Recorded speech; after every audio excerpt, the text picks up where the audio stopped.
Welcome back to the Andy Vanech Show, episode 4, Stanley Cup Playoffs. Now, the last time we gathered around for this glorious podcast of mine, 24 teams entered the cities of Toronto and Edmonton, respectively, and only 8 remain. Among those that have been slain, my beloved New York Rangers, who were kicking off this glorious tournament, had me excited that hockey was coming back, and then quicker than Thanos could snap his fingers, swept out, bamboozled, embarrassed by the Carolina Hurricanes. But a ray of light, they wind up with the first overall pick in the upcoming 2020 NHL draft. So that's why you don't see me in a fit of rage and or depression. St. Louis Blues got knocked out of the Stanley Cup Playoffs, the defending Stanley Cup champions. I think I just said that twice. Well, they earned that moniker for this year, and unfortunately, they lost. Time for a new champion. The COVID-19 20 champion. Among the matchups, the East has become something a Ranger fan, a hardcore Ranger fan, I should say. Me, I'm a hockey fan, so I can take it or leave it. But a hardcore Rangers fan is probably not happy that the East is coming down to Tampa Bay, which is Rangers South, Boston, which is Boston, Philly, which is Philly, and the Islanders, who are more so Long Island's team than New York City's team. Now, they did move into Brooklyn. They did kind of start up a little fanfare. You have some people who jumped on that bandwagon, and they have a little bit of Queens. But if you go out to the island, that's Islanders country. I'm sorry. And to all the Islander fans in Manhattan, Brooklyn, Queens, Staten Island, and the Bronx, sorry. The 5 boroughs belong to the Rangers.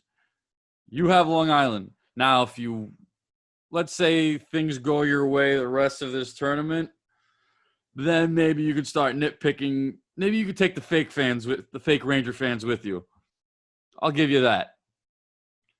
Vegas in their third year, letting it be known that you don't have to suck as an expansion team. Vancouver, who knocked off those Blues, trying to prove a point. They are the last Canadian team in this tournament. The Montreal Canadiens in 1993 were the last team on Canadian soil to bring the cup back north of the border. It's been 27 years since. Vancouver is their only hope in the year 2020. Colorado and Dallas got off to a start last night. Dallas leads the series 1-0. These are the two teams that one gave us Joe Sakic, one gave us Mike Modano. Well-established Western franchises with the cup each. I think Colorado should have no problem, but Dallas is going to make a case, and good on them. The more games played in a series, the more hockey we get. Now with that, the main focus here today, as I forgot to mention, is the Islanders versus the Flyers, only because my main demographic is between the cities of New York and Philadelphia, and even though it's not the New York team Flyer fans are used to seeing, no disrespect to the Islanders, it's New York versus Philadelphia. It's Islanders versus Flyers. It's an interesting series, and we're going to break it down today. So when we get back, we will hear from one of my favorite Islander fans and one of my favorite Flyer fans. Stick around after a message for our promotion and our sponsors.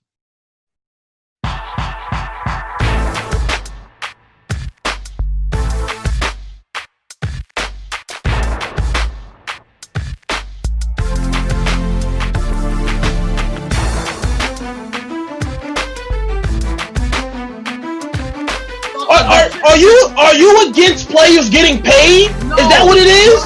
Are you against that? Are you against capitalism? That's what?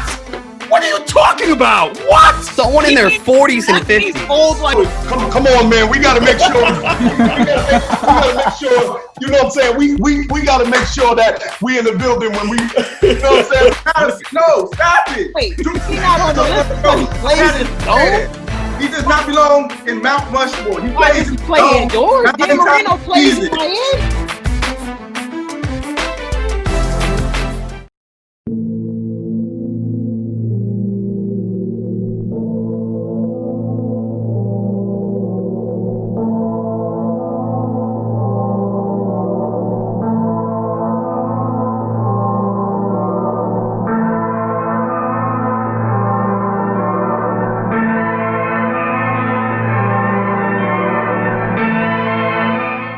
And we're back on the Andrew Vanech Show, talking second round of the Stanley Cup Playoffs. This is an interesting discussion because my two panelists have came back, and they're going to verse each other, representing the Philadelphia Flyers. My former colleague from the Temple News, Nick Tricome. Nick, how you doing? Doing all right. Fuck Montreal. And in the blue corner, representing the New York Islanders from the Sports Hit List, Charles Baldi. Charlie, how you doing? Pretty good, Andrew. I'm hyped. The Islanders looked terrific against their series against the Capitals, and now we're on to Philly, baby. All right, but before we get into your series, let's get into the other three with the two Western Conference matchups and the other Eastern Conference matchup. Let's start off with Colorado and Dallas. Dallas looked pretty good in Game 1 against Colorado last night, but I think Colorado will bounce back. I think Nate McKinnon and company is going to find a way to match what Dallas brought to the table last night. What are your thoughts, quickly?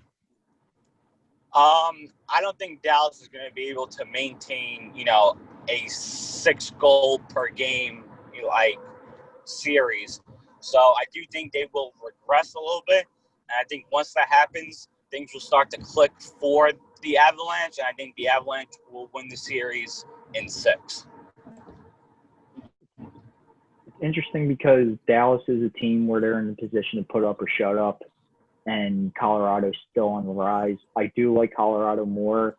The problem is last night they did lose Grubauer and Eric Johnson. I don't know what their status is right now, but that might be huge if they have to run with Michael Hutchinson the rest of the way in goal. And Eric Johnson, I mean, you're losing a steady D-man there. I think McKinnon, Landeskog, and Ranson more than make up for that, but there's going to be that there to overcome. Plus, Tyler Seguin looked really good last night, so he could take over a series just as easily, just not to a degree that McKinnon can. But I'll say Dallas in 7. I think if Dallas does pull out this series, I think it would have to go the distance. It would probably be 7 games. But like I said, I'm going to go with Colorado in 6. I think Dallas will give them another game.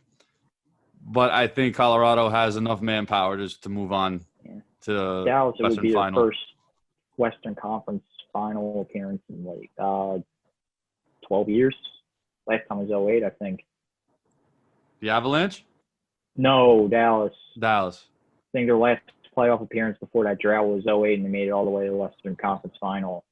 And then it was nothing for a good while there. Louis Eriksson was their star. All right. The other Western Series is the Vegas Golden Knights versus the Vancouver Canucks. Vegas is playing great hockey. However, Vancouver has just knocked off the defending Stanley Cup champion St. Louis Blues. Now, I don't know if that's Vancouver playing well or if that was St. Louis just putting up a poor showing after the restart. I'm going to actually take Vancouver with the upset in 7. And I'll tell you why. I think first and foremost, Vancouver is playing at the highest level that they could be playing. I've given them a lot of flack since the NHL came back, and I thought they were going to lose to the Wild. They killed the Wild. I thought they were going to lose to the Blues. They killed the Blues, who were the defending Cup champs, as you just said. And they're clicking on all cylinders right now, and they're getting contributions from all their big guys.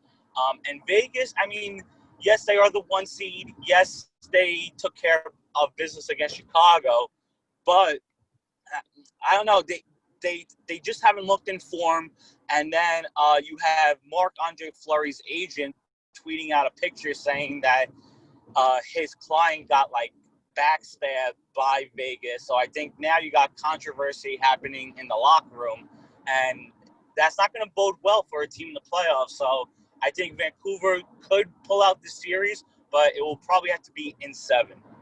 Yeah, Vegas is tricky because they have been playing well, but the round robin, they were playing teams that just, didn't have it fully together. And then they go and play Chicago, which was just, let's face it, they were lucky to have the playoff spot they had again. I think out of everything the playoffs was, Chicago being there was maybe the biggest fluke. So they are playing well, but I'm not sure their opponents stack up skill wise. Vancouver is probably their toughest matchup so far, and by comparison, they've had to deal with a lot more. So, yeah, Vancouver's a team on the rise. I think they can ride the momentum right now and pull this off. So Vancouver in 6. If Vancouver plays the way they've been playing, I still see Vegas coming out on top in 7. That's if Vancouver comes to the table. If not, maybe Vegas in 5. I feel like Markstrom's a pretty underrated goalie too. Yeah, don't talk about him too much. He's pretty good. And he's played so well so far throughout the playoffs. Yeah. And you've seen Robin Leonard before. He'll ride the highest of highs and then just go on a awful cold streak, and you just don't know when it's going to happen. But yeah, I don't want to hammer in on Leonard there, but you got to work with what you've seen before. I think that said, Vegas does have a pretty good defense in front of them. So yeah, we'll see. We'll see. Shifting over to the East, the Boston Bruins versus the Tampa Bay Lightning. I feel like this is going to be a fun series. These are two teams that just know how to put the puck in the net. For mine and Nick's sake, I hope that these teams beat the hell out of each other. It should be a very good series. Boston and Tampa have been the top 2 teams in the Atlantic Division the past couple of years. And now they're meeting up again. I think the key for Boston is getting Pasta back healthy. I think you need him if you want to go ahead and beat the Lightning. And on the Lightning side, Braden Point has looked terrific. The kid's going to be a superstar, to say the least. And I think you're seeing his coming out party in these playoffs. So I think Tampa will win this series, but it will go the distance as well. I got them winning in 7. Yeah, I got Tampa winning in 7 too. I don't think there's any way this series can go less than that. They're just 2 pretty evenly stacked teams. Of course, the Bruins have the hit of not having Tuukka Rask there, but Halak's a competent backup, more than competent backup. So I don't think it'll hurt them. It'll hurt them, but not as much as maybe people might think. I just can't help but think that Tampa now has the biggest chip on their shoulder the way last year when not going to. They're not going to get complacent with anything this year. Same with Boston too. Haven't felt just a game short last year. I think overall Tampa is the more complete team. They can outlast the Bruins and outshoot them. So, yeah, I think the Lightning got this ultimately. I'm going to say Lightning in 7. Scary next round for one of us. Not you, Andrew. Wait, I missed that whole thing. What? It's going to be a scary next round for one of us. Not you, Andrew. But Charlie. Okay, we're throwing shade like that.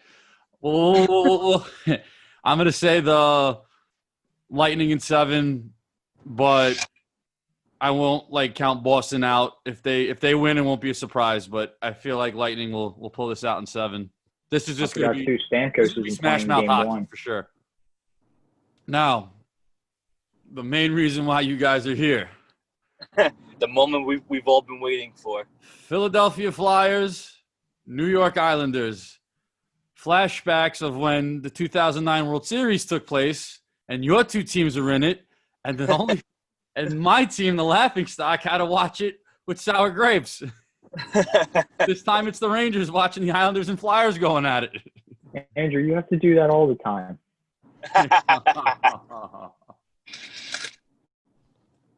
Who's the lesser of the two evils in this situation? Convince me. Nick, you want to go first? I just want to say Gritty this morning tweeted that he's figured something out and he's on his way to Toronto. Andrew. So I don't know what the deal is with that. All right, starting off, the Islanders are a very good hockey team. They have found a way.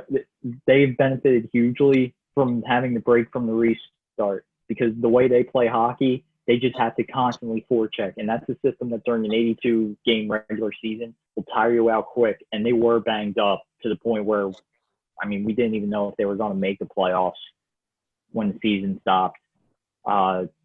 This did them a ton of favors, and especially now when they only have a smaller set of games by comparison to play, that they can pull this off. I am nervous going into the series because the Flyers just weren't able to beat them at all this year. They did look like they had them with the last game against them in February, and then they blew a 3-goal lead and lost in the shootout. So, yeah. But it's a new season. I think Montreal was a good setup for what to expect against the Islanders. Montreal was playing a very similar way, just constantly forechecking, just aggression all the time, just trying to get under their skin, just with a little less skill.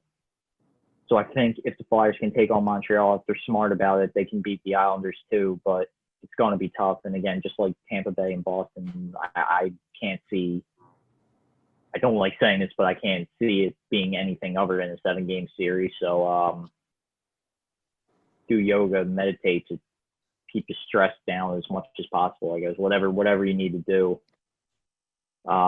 It's going to be fun, and it's going to be stressful. All right, well, before I get into anything, Nick, I just want to say good luck. I expect a lot of banter back and forth between us. I'm a little upset I'm going to miss the first 3 games because I'm going away next week. So if the Islanders lose, it's all my fault. But, yeah, I mean, Nick, you basically hit the nail on the head with every point. The Islanders have looked really good. They're back and fully healthy, even though Clutterbuck and Brassard missed Game 5 against the Capitals. But other than that, they've been terrific. I saw they were going to be ready to go, though, right? Yeah. I mean, they say that, but in the world of hockey, you can never tell who's lying and whatnot. So, I listen, I hope they are back. Clutterbuck is an essential part of not only the fourth line, but the penalty kill, which has been pretty brutal, to be honest, for the Islanders since the restart happened. And but yeah, the Islanders have played good. You know, their forecheck game is set up perfectly, especially in the playoffs, where it's more of a defensive-minded style of play. I do think the scary part for the Islanders is that not only has their penalty kill been bad, but their power play has been abysmal as well. I don't know how many times they're going to work on their power play before they actually figure it out. There are times where it looks pretty decent, and then there are other times where it looks like you got 5 like youth players out there trying to set up a play. So I think the key for the Islanders in this series is to keep it to 5-on-5 hockey. I think that's the point of the game where they shine the most and where they excel. So they got to stay out of the box and, I mean, capitalize on power play opportunities. And you saw that in Game 5, they scored the first goal on a power play and it set the tone for the rest of the game. They're also a good third period team. So I think another goal for this series is to have the lead going into the third. Now when we did the first, they played in the round robin between them, Tampa, Boston, and Washington. Am I a little bit scared? Yes, of course. The Flyers are a good team, and they got Hart in net, who had 2 shutouts against the Canadians. And I'm a little worried because even though the Islanders played against Holtby, I think Hart is better than Holtby at this point in their respective careers. So now the Islanders are facing a better goaltender, and the Islanders aren't, one of the better offensive teams. So I think that's a little worrisome. But I think you're right, Nick. It's going to go 7. I think I got to take my Islanders. I don't know how I can go against them. I've watched this team play 60 minutes plus, almost every game, and I'm just feeling good right now. They have 4 lines that they can roll out there and come at you, forecheck you, pressure you in the neutral zone. So I got to take the Isles in 7. I don't think anyone's picking against your team. I got the Flyers on the flip side. What you brought up was interesting about how their special teams hasn't clicked, and the irony of that is not the penalty kills. The penalty kill's been good, but the Flyers' power play has been struggling. So I wonder who's going to. It might come down to who caves first on that end. I'm thinking before last episode we did when I was talking about the Flyers, I was drawing a couple parallels to the 2014 that made it to the conference final against the Lightning, and special teams not turning it on ultimately bit them in the ass in the end because they just couldn't generate any offense with the man advantage, and that ultimately decided it. Yeah, it's going to be huge. And you got 2 teams playing against each other that are so sound in most aspects of the game that you got to capitalize where you can. Otherwise, it's not going to work out for you. You're not going to get. You're going to get opportunities, but quality ones when they show up, you got to capitalize, or the other team can punch you in the mouth just as easily. But Carter Hart did look great. It's been a while since I've watched the Flyers where they can get stuck in a 2-on-1, and my head isn't instantly going to, all right, well, here's a guaranteed goal. He plays so square to the puck, he's 2 steps ahead of everyone, it seems. It's been great, and he's really stepped up so far in the playoffs too. You also mentioned the Islanders' offense needing to get going, and likewise, that's the same thing too. Kevin Hayes scored last game. Jake Voracek's had a really, really good series, but Claude Giroux hasn't gotten it going yet. He's been on the ice for most of the Flyers' goals against the Canadians, but he's not on the score sheet. Sean Couturier hasn't shown up yet on the score sheet either. Travis Konechny isn't there, so the top 6 really needs to get going. But if they can, then that's huge. Who are you guys looking to shine for your team in the series? If you had to pick one player, who are you relying on heavily?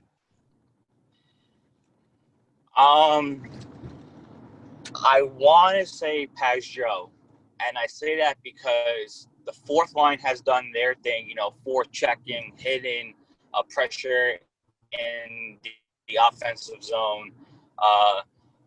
Barzal has been playing good on the first line. I guess I could say, especially Lee, because on the power play, standing in front of the net, and the Islanders need their power play to get going if they want to win this series. But I would say Pajot, because if the other 2 lines are out there clicking, they're going to need their 3rd line to keep it going. And if Brassardis is not able to play, that's another man down. I mean, in Game 5 against the Capitals, their 3rd line consisted of Pajot with Ross Johnson and Michael Dalcol, who, I mean, the 2 of them aren't your average, 3rd liners. So I think him having a big series will be beneficial, especially because he plays on a second power play unit, plays on a penalty kill. And if he could get some scoring out of the third line, I mean, the second line has been on fire between Brock, Josh Bailey, and Bo. So, I mean, that line has to continue producing points. But I think Pajot on the third line will be somebody that needs to get going, especially because last year that was the Islanders' problem. They didn't have, a third line that could produce, and then they were down to 3 lines. So if another line goes cold, you're basically running out there two lines in which you hope could put up goals. So I think the Islanders need their third line to get going. Just interesting stat to keep in your back pocket that I saw yesterday. Pajot in his career against the Flyers has like 1 goal against them. Oh, so look at that. Going back to Ottawa, so doesn't like playing Flyers, it seems. On my end, Carter Hart. It's just, I think it's been the long-held belief forever that you need goaltending to get to the end. The Flyers haven't had that in forever, and now they do. But the other saying is defense wins championships, and that pertains more to football. But the Flyers have that too. Matt Niskanen's been shaky against Montreal. Justin Braun's been shaky. Gostisbehere last game, he got put back in the lineup, really turned it on. Not in the way you would expect offensively, but in his own end defensively, he absolutely shut things down. He had a great game. Laid down a crushing hit on Suzuki, just sent him flying across the ice. That was awesome. Ivan Provorov has been the Flyers' best defenseman too, just going both ways. And he had that huge goal to start Game 6.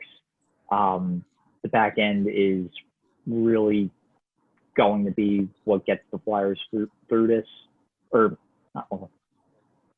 It's going to be what holds them up. They need to score. Obviously, every team needs to score, but the top guys need to get going in the offensive end. But the Flyers' back end, they will give them a chance to win every game. All right. So, according to DraftKings, they have this series going Flyers in 6. And when I say that, I mean that's like the common bet right now.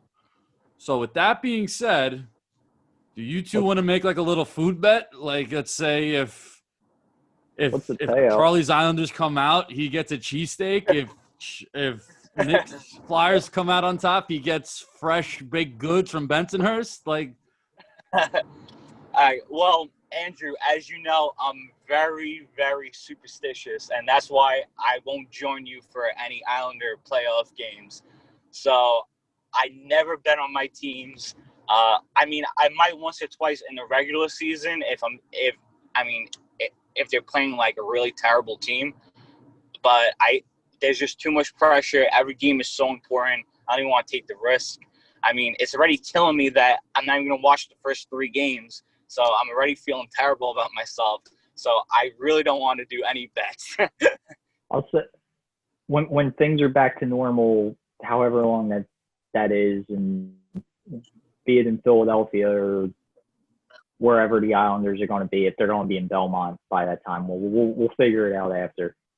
Yo, Carl, Charlie, we got so many people joining this Islanders Belmont game. I know. Well, I think they got like one more season at Nassau, and then they're going to be full-time Belmont 2021 and 2022. Now we have Nick, we have myself, we have Spare, we have Carl. We're going to get a suite. Let's do it. Let's do it. I can't wait. I have no idea what that's going to cost, but yeah, all right. I don't know. New arena, man. It's flashy. Everyone wants to go to a new place. Well, true. Considering the history my team has with your teams, I'm not giving a prediction. I'll chime in with a few text messages and posts. All I'll say is good luck to both of you, because winner will be one step away from the Stanley Cup. So that's a lot. It's nice to be in the playoffs. Increases. It's nice to be in the playoffs. Advancing in the playoffs too. Alex Lafreniere. You didn't Yeah. know who that was until 3 weeks ago. I knew who he was prior to the draft lottery. Did you know how to pronounce his last name Yes, until the draft lottery? I practiced in a mirror before I came on air. That's the one thing more so than other picks the past few years, where it's like you see his name and he's the top projected prospect, and it's like, all right, how do you say it? Wait, timeout. If this is an NHL Stanley Cup playoff, talk, why are we talking about the Rangers? Because one of you guys brought him up. I I wasn't funny. going to bring up anything. All of a sudden, you guys are like, "How's it feel to watch your two least favorite teams play in the NHL against each other?" And I said, "All right, I'm bringing up Lafreniere." Here's the deal: the Flyers and Islanders are about to go at it, but the one thing that will keep us together afterwards is that we don't like the Rangers. Facts. Same thing could be said about me and Charlie and me and you. But you know what? True. You know what brings all three of us together? We hate the We all Pittsburgh hate Jersey. Penguins. Oh, true. And the New Jersey Devils. Yeah, but you don't have to worry about the New Jersey Devils. They're garbage. Yeah, True, but there's with the Rangers, it goes back to like '94 and Brodeur, and the fact that their arena is like a 10-minute drive from the Garden. It's more about I don't know, Charlie. What do you think? Are you like that angry at the Devils as like a rival, or I don't know how the Islanders perceive them. I mean, the Islanders always win the tri-state challenge that the MSG branded for some reason just to get a sponsorship. So the Islanders always win it. So is there a rivalry? No, because we always beat all of you. But I mean, the Devils are just growing up, I was a big Zach Parise guy. So I mean, can you really root for a guy that's on your rival team? I don't know. He almost got traded to the Islanders. I know. Deadline. It was so funny. I was on the train and I fell asleep.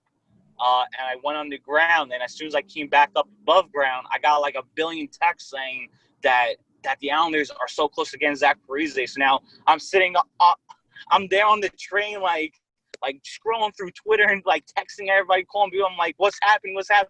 But unfortunately, they didn't get him. I remember Zach Parise saying he didn't want to go to a rival team in New Jersey when he knew for sure that he was leaving New Jersey. Well, his dad played for the Islanders, so I don't know.